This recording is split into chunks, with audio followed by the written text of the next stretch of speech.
ആകാശവാണി.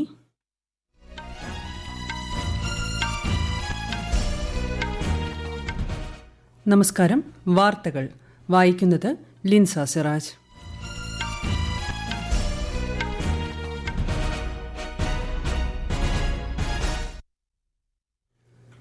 പ്രധാന വാർത്തകൾ. സ്ത്രീകൾക്കെതിരായ അതിക്രമങ്ങളിൽ കർശന നിയമങ്ങളും അതിവേഗ നടപടിയും ആവശ്യമെന്ന് പ്രധാനമന്ത്രി നരേന്ദ്രമോദി. ജില്ലാ ജുഡീഷ്യറി ദേശീയ സമ്മേളനം ഉദ്ഘാടനം ചെയ്തു. വികസിത ഭാരതം എന്ന ലക്ഷ്യം യാഥാർത്ഥ്യമാക്കാൻ ദക്ഷിണേന്ത്യൻ സംസ്ഥാനങ്ങളുടെ ദ്രുതഗതിയിലുള്ള വികസനം അനിവാര്യമെന്ന് പ്രധാനമന്ത്രി. 3 പുതിയ വന്ദേ ഭാരത് ട്രെയിനുകൾ ഫ്ളാഗ് ഓഫ് ചെയ്തു. പരിസ്ഥിതിക്കും സമ്പദ്വ്യവസ്ഥയ്ക്കും തൊഴിലിനുമായുള്ള ബയോ E3 നയം 2024 കേന്ദ്രമന്ത്രി ജിതേന്ദ്ര സിംഗ് ന്യൂഡൽഹിയിൽ പുറത്തിറക്കി. അസ്ന ചുഴലിക്കാറ്റ് തിങ്കളാഴ്ചയോടെ തീവ്ര ന്യൂനമർദ്ദമായേക്കും. കേരളത്തിൽ ചൊവ്വാഴ്ച വരെ മഴ തുടരും. US ഓപ്പൺ ടെന്നീസിൽ നിന്ന് നിലവിലെ ചാമ്പ്യൻ നൊവാക് ജോക്കോവിച്ച് പുറത്ത്. പാരീസ് പാരാലിമ്പിക്സിൽ ഇന്ത്യയ്ക്ക് 5ാം മെഡൽ. വാർത്തകൾ വിശദമായി. രാജ്യത്ത് സ്ത്രീകൾക്കും കുട്ടികൾക്കും നേരെ വർദ്ധിച്ചുവരുന്ന അതിക്രമങ്ങൾ ആശങ്കാജനകമെന്ന് പ്രധാനമന്ത്രി നരേന്ദ്രമോദി. ജില്ലാ ജുഡീഷ്യറി ദേശീയ സമ്മേളനം ന്യൂഡൽഹിയിലെ ഭാരത് മണ്ഡപത്തിൽ ഉദ്ഘാടനം ചെയ്യുകയായിരുന്നു അദ്ദേഹം. സ്ത്രീ സുരക്ഷയ്ക്കായി നിലവിലുള്ള കർശന നിയമങ്ങൾ കൂടുതൽ സജീവമാക്കേണ്ടതിന്റെ ആവശ്യകതയ്ക്കും പ്രധാനമന്ത്രി ഊന്നൽ നൽകി. ക്രിമിനൽ നീതിന്യായ വ്യവസ്ഥയിൽ കാലോചിത മാറ്റങ്ങൾ കൊണ്ടുവന്ന ഭാരതീയ ന്യായ സംഹിതയുടെ അടിസ്ഥാന തത്വം പൌരനാദ്യം, അന്തസ്സാദ്യം, നീതി ആദ്യം എന്നതാണെന്നും ശ്രീ മോദി പറഞ്ഞു. സുപ്രീം കോടതി സ്ഥാപിതമായതിന്റെ 75ാം വാർഷികത്തിന്റെ സ്മരണിക സ്റ്റാമ്പും നാണയവും അദ്ദേഹം പുറത്തിറക്കി. പ്രധാനമന്ത്രി നരേന്ദ്രമോദി ഇന്ന് വിദൂര ദൃശ്യ സംവിധാനത്തിലൂടെ 3 വന്ദേ ഭാരത് ട്രെയിനുകൾ ഫ്ളാഗ് ഓഫ് ചെയ്തു. മീററ്റ് ലക്നൌ, മധുര ബംഗളൂരു, ചെന്നൈ നാഗർകോവിൽ പാതകളിലാണ് പുതിയ ട്രെയിനുകൾ സർവീസ് നടത്തുക. കേന്ദ്ര റെയിൽവേ മന്ത്രി Ashwini Vaishnaw, Tamil Nadu governor RN Ravi, Uttar Pradesh governor Anandiben Patel, മുഖ്യമന്ത്രി യോഗി ആദിത്യനാഥ് തുടങ്ങിയവർ ചടങ്ങിൽ പങ്കെടുത്തു. വികസിത ഭാരതം എന്ന ലക്ഷ്യം സാക്ഷാത്കരിക്കുന്നതിന് ദക്ഷിണേന്ത്യൻ സംസ്ഥാനങ്ങളുടെ ദ്രുതഗതിയിലുള്ള വികസനം അനിവാര്യമാണെന്ന് ഫ്ളാഗ് ഓഫ് ചടങ്ങിൽ പ്രധാനമന്ത്രി നരേന്ദ്രമോദി പറഞ്ഞു.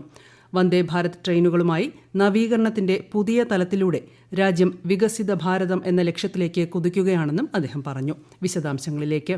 മധുര, ബംഗളൂരു, ചെന്നൈ, നാഗർകോവിൽ, മീററ്റ്, ലക്നൌ വന്ദേ ഭാരത് ട്രെയിനുകൾ കൂടി സർവീസ് ആരംഭിച്ചത് വടക്ക് മുതൽ തെക്കുവരെ ഇന്ത്യയുടെ വികസന യാത്രയിൽ പുതിയ അധ്യായം രചിക്കപ്പെടുകയാണെന്ന് പ്രധാനമന്ത്രി പറഞ്ഞു. ക്ഷേത്ര നഗരമായ മധുര ഇപ്പോൾ IT നഗരമായ ബംഗളൂരുവുമായി കൂട്ടിയിണക്കപ്പെട്ടിരിക്കുന്നു. വാരാന്ത്യങ്ങളിലും ഉത്സവകാലങ്ങളിലും ഇത് തീർത്ഥാടകർക്ക് പ്രയോജനകരമാകും. ചെന്നൈ നാഗർകോവിൽ പാതയിലെ സർവീസ് വിദ്യാർത്ഥികൾക്കും കർഷകർക്കും IT പ്രൊഫഷണലുകൾക്കും വളരെയധികം പ്രയോജനം ചെയ്യുമെന്നും ശ്രീ മോദി പറഞ്ഞു. വികസിത ഭാരതമെന്ന ലക്ഷ്യം കൈവരിക്കുന്നതിന് ദക്ഷിണേന്ത്യൻ സംസ്ഥാനങ്ങളുടെ ദ്രുതഗതിയിലുള്ള വികസനം അനിവാര്യമാണ്. റെയിൽവേയുടെ വികസന യാത്ര ഗവൺമെന്റിന്റെ പ്രതിബദ്ധതയുടെ ഉദാഹരണമാണെന്നും അദ്ദേഹം പറഞ്ഞു. ഇന്ന് രാജ്യത്തുടനീളം 102 വന്ദേ ഭാരത് റെയിൽ സർവീസുകൾ നടത്തുന്നു. ഇതുവരെ 3 കോടിയിലധികം പേർ ഈ ട്രെയിനുകളിൽ യാത്ര ചെയ്തു. ഈ സംഖ്യ വന്ദേ ഭാരത് ട്രെയിനുകളുടെ വിജയത്തിന്റെ തെളിവ് മാത്രമല്ല, ഇന്ത്യയുടെ അഭിലാഷങ്ങളുടെയും സ്വപ്നങ്ങളുടെയും പ്രതീകമാണെന്നും ശ്രീ മോദി പറഞ്ഞു. വന്ദേ ഭാരതിന്റെ സ്ലീപ്പർ പതിപ്പ് ഉടൻ ഫ്ളാഗ് ഓഫ് ചെയ്യുമെന്നും അദ്ദേഹം കൂട്ടിച്ചേർത്തു. News desk, Akashvani.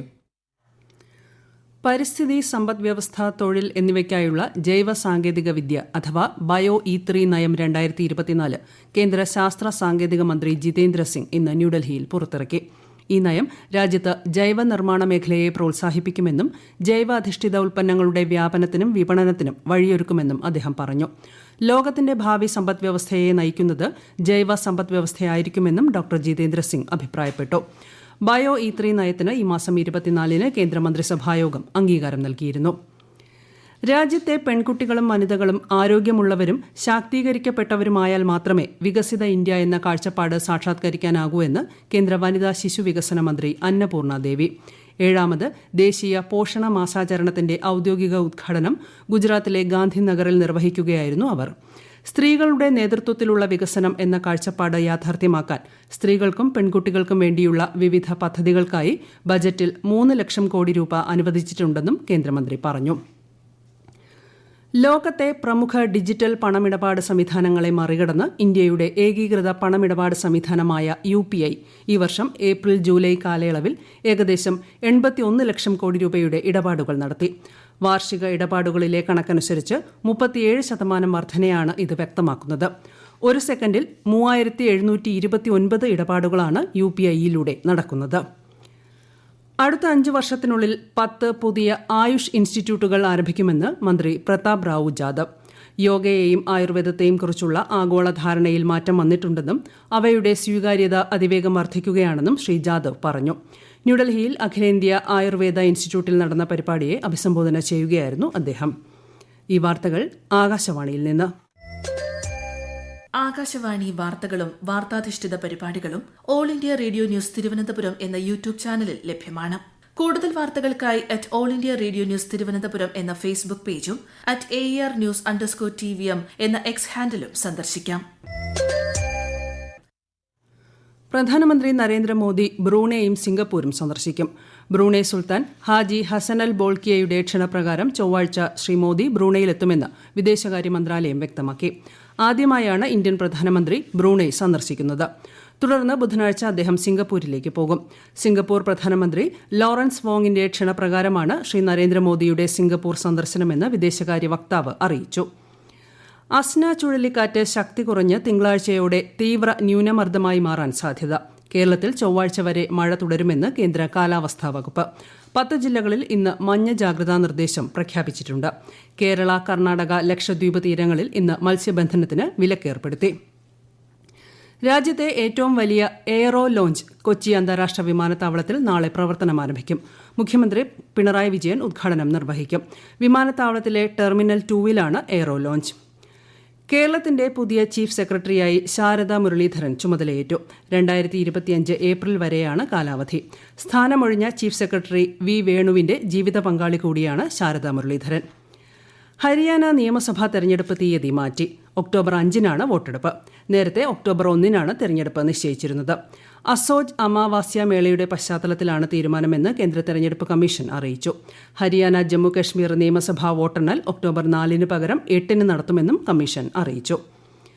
US open ടെന്നീസിൽ നിന്ന് നിലവിലെ ചാമ്പ്യനും ലോക 2ാം നമ്പർ താരവുമായ നൊവാക് ജോക്കോവിച്ച് പുറത്ത്. 3ാം റൌണ്ടിൽ ഓസ്ട്രേലിയയുടെ അലക്സി പോപ്പറിനാണ് ജോക്കോവിച്ചിനെ പരാജയപ്പെടുത്തിയത്. കിരീട പ്രതീക്ഷ പുലർത്തിയ സ്പെയിനിന്റെ കാർലോസ് അൽക്കരസും പുറത്തായി. നേരത്തെ പുരുഷ ഡബിൾസിൽ ഇന്ത്യ ഓസ്ട്രേലിയൻ ജോഡികളായ രോഹൻ ബൊപ്പണ്ണ, മാത്യു എബ്ഡൻ സഖ്യം പ്രീ ക്വാർട്ടറിൽ കടന്നു. പുരുഷ ഡബിൾസിൽ ഇന്ത്യയുടെ യുക്കി ഭ്രാംബ്രിയയും ഫ്രഞ്ച് പങ്കാളി അൽബാനോ ഒലിവെറ്റിയും 3ാം റൌണ്ടിൽ പ്രവേശിച്ചു. പാരീസ് പാരാലിമ്പിക്സിൽ ഇന്ത്യയ്ക്ക് 5ാം മെഡൽ. വനിതകളുടെ 10 മീറ്റർ എയർ പിസ്റ്റൾ SH1-ൽ റുബീന ഫ്രാൻസിസാണ് വെങ്കലം നേടിയത്. ഇന്നലെ വനിതകളുടെ 10 മീറ്റർ എയർ റൈഫിളിൽ ഇന്ത്യയുടെ അവനി ലേഖര റെക്കോർഡോടെ സ്വർണം നേടിയിരുന്നു. ഇതേ ഇനത്തിൽ മോന അഗർവാളും പെൺകുട്ടികളുടെ 100 മീറ്റർ ഓട്ട മത്സരത്തിൽ പ്രീതി പാലും വെങ്കല മെഡൽ കരസ്ഥമാക്കി. പുരുഷന്മാരുടെ 10 മീറ്റർ എയർ പിസ്റ്റൾ വിഭാഗത്തിൽ മനീഷ് നർവാളും ഇന്ത്യയ്ക്കായി വെള്ളി മെഡൽ സ്വന്തമാക്കിയിരുന്നു.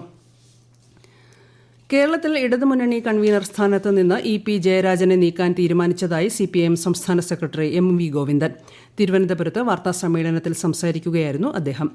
TP രാമകൃഷ്ണൻ പുതിയ കൺവീനറാകും. മുന്നണിയുടെ പ്രവർത്തനങ്ങൾ ഏകോപിപ്പിക്കുന്നതിൽ പരിമിതി ഉണ്ടായതാണ് EP ജയരാജനെ മാറ്റാൻ കാരണമെന്നും അദ്ദേഹം CPIM കേന്ദ്ര കമ്മിറ്റിയിൽ തുടരുമെന്നും MV ഗോവിന്ദൻ പറഞ്ഞു. വയനാട് മുണ്ടക്കൈ ചൂരൽമല ദുരന്തബാധിത പ്രദേശത്തെ അതിജീവിതർക്കായുള്ള വികസന പദ്ധതികൾ വേഗത്തിലാക്കാൻ സർക്കാരിനോട് ആവശ്യപ്പെടുമെന്ന് സംസ്ഥാന ന്യൂനപക്ഷ കമ്മീഷൻ. പ്രകൃതി ദുരന്തത്തിൽ രക്ഷിതാക്കളെ നഷ്ടപ്പെട്ട കുട്ടികളുടെ സംരക്ഷണത്തിന് ദീർഘകാല പരിരക്ഷ ഉറപ്പാക്കാനുള്ള പദ്ധതികൾ ആവിഷ്കരിക്കാൻ ആവശ്യപ്പെടുമെന്നും കമ്മീഷൻ ചെയർമാൻ A റഷീദ് പറഞ്ഞു. ഉരുൾപൊട്ടൽ ദുരന്തത്തിൽ തകർന്ന വയനാട്ടിലെ സ്കൂളുകളിൽ പുനഃപ്രവേശനോത്സവം തിങ്കളാഴ്ച നടക്കും. മന്ത്രി V ശിവൻകുട്ടി പരിപാടി ഉദ്ഘാടനം ചെയ്യും. കേരള ക്രിക്കറ്റ് അസോസിയേഷന്റെ കേരള ക്രിക്കറ്റ് ലീഗിന്റെ ലോഞ്ചിംഗ് തിരുവനന്തപുരത്ത് നടന്നു. നടനും KCL ബ്രാൻഡ് അംബാസഡറുമായ മോഹൻലാൽ ലോഞ്ചിംഗ് നിർവഹിച്ചു. ചാമ്പ്യന്മാർക്കായുള്ള ട്രോഫി സംസ്ഥാന കായിക മന്ത്രി V അബ്ദുറഹ്മാൻ അനാവരണം ചെയ്തു. ലാവോസിൽ സൈബർ തട്ടിപ്പ് കേന്ദ്രങ്ങളിൽ കുടുങ്ങിയ 47 ഇന്ത്യക്കാരെ ലാവോസിലെ ഇന്ത്യൻ എംബസി രക്ഷപ്പെടുത്തിയവരെ സ്വദേശത്തേക്ക് കൊണ്ടുപോകുന്നതിന് ആവശ്യമായ നടപടിക്രമങ്ങൾ പൂർത്തിയാക്കി. 30 പേർക്ക് ഉടൻ സ്വദേശത്തേക്ക് മടങ്ങാനാകും. ബാക്കിയുള്ള 17 പേർ അന്തിമ യാത്രാ ക്രമീകരണങ്ങൾക്കായി കാത്തിരിക്കുകയാണെന്നും എംബസി അറിയിച്ചു. പ്രധാന വാർത്തകൾ വീണ്ടും.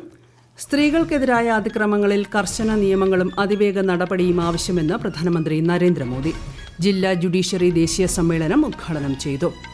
വികസിത ഭാരതം എന്ന ലക്ഷ്യം യാഥാർത്ഥ്യമാക്കാൻ ദക്ഷിണേന്ത്യൻ സംസ്ഥാനങ്ങളുടെ ദ്രുതഗതിയിലുള്ള വികസനം അനിവാര്യമെന്ന് പ്രധാനമന്ത്രി.